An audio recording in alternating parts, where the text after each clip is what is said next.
ज्यादा हो जाती हैं।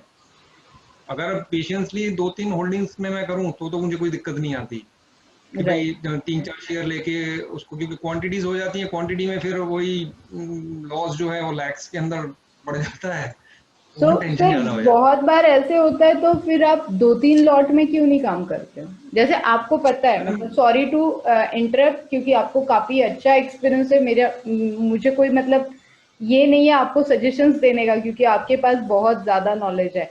बट अगर आप मुझे पूछोगे तो मैं कोई एक स्टॉक पकड़ लूं, समझ लीजिए जैसे आपने बोला कि टाइटन एंड पीवीआर वापस वही रेट पे आ गए, या तो फिर आप उससे निकलने से पहले दूसरे स्टॉक में एंटर क्यों करते हो?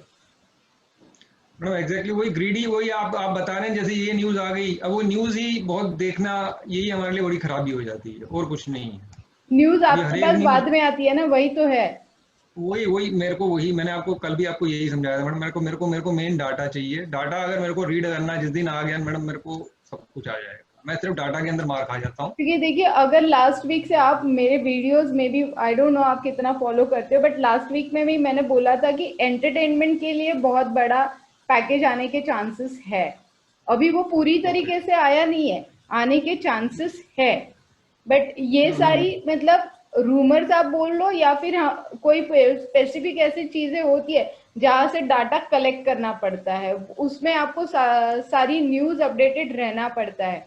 जैसे टाइटन अभी हम्म। सिंपल है ना, अभी हमने गोल्ड के लिए देखा तो गोल्ड कंटिन्यूअसली नीचे आ रहा है, then why you enter in the Titan? आपने ही आंसर किया कि मैडम वो एग्जैक्टली मैडम ब्रेकआउट आया था, वो चार्ट्स के अंदर जो हम देखते हैं वहीं पे वही दिक्कत दे जाता है बस, कि भाई यहाँ विलियम आर 98 समथिंग अप हो गया है, तो वो बाइंग में शो कर रहा था, तो एज ए इंट्राडे लिया था। ऐसा नहीं है मैडम कि लेने के बाद 1370 के, सॉरी आई थिंक 1170 के आसपास लिया था, और 1200 1220 30 तक भी टच हुआ।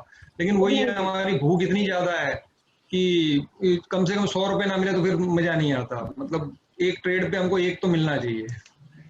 बराबर है।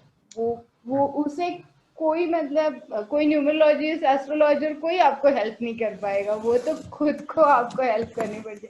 लोग यही सवाल मुझसे पूछते हैं कि आप मुझे यहाँ पे हेल्प करोगे क्या? मैं स्ट्रिक्टली मना कर देती हूँ, भाई तुझे तेरा देखना पड़ेगा, वो वहां पे कोई हेल्प नहीं करेगा। हाँ, मेरे स्ट्रेटेजी से चलो। मैम मैं आपको आपसे आपसे सिर्फ, मेरे को मैंने आपको जो बताया, मेरे को सिर्फ डाटा कहाँ से लेना है, क्या करना है, और कहाँ से मैं पकड़ सकता हूँ, बस। जैसे मैंने आपको बताया था ना कि अनिल सिंह भी बोलता है कि यहाँ पे 45 लाख खड़े हैं, मुझे तो वो चीज़ देखनी है कि वो 45 लाख कहाँ खड़े हैं। मेरे को अगर वो चीज़ें दिख गई तो फिर उसके बाद वो शॉर्ट कवरिंग आ रही है या फिर लोग मतलब जो भी हो रहा है उसके वहां से क्या ट्रेंड आता है। कभी कभार आप इतना टेक्निकल देखते हो, आई थिंक रचना मैम को भी टेक्निकल नॉलेज है, अंकित सर को भी टेक्निकल नॉलेज है। आप लोगों को लगता हम्म। है कि जैसे ही ब्रेकआउट दिया उसके ऊपर 2-3 रुपए जाके वापस नीचे आता है, ऐसा आप लोगों का एक्सपीरियंस है? बहुत बार होता है हाँ मैम। है ना, वो टेक्निकल दिखाएगा बाय, पर आप जब बाय करने जाओगे सीधा वहीं से यू टर्न मारना शुरू हो जाएगा। एग्जैक्टली, टेक्निकल्स कभी कभी फेल हो जाते हैं। इसीलिए हर ना बार कैसे होते हैं। साइकोलॉजी का थोड़ा सा स्टडी करिए कि लोग क्या कर रहे हैं। लोग अगर सोच रहे हैं कि यहाँ से ब्रेकआउट दिया और यहाँ से जाएगा, तो हम जैसे लोग अटकते हैं। और साइकोलॉजी लोगों को पता है कि, जैसे अभी सिंपल सा एग्जांपल दे देती हूँ, आपने बहुत बार ये ट्राई भी किया होगा सर, सिंह सर, आपने देखा होगा कि टाइटन 1170 के ऊपर जाएगा तो गुड फॉर बाइंग, क्योंकि उसमें बहुत ज्यादा वॉल्यूम हो गया। और फिर आप सोचोगे कि 1178 के ऊपर मैं इसे बाय करूंगा, एम आई राइट?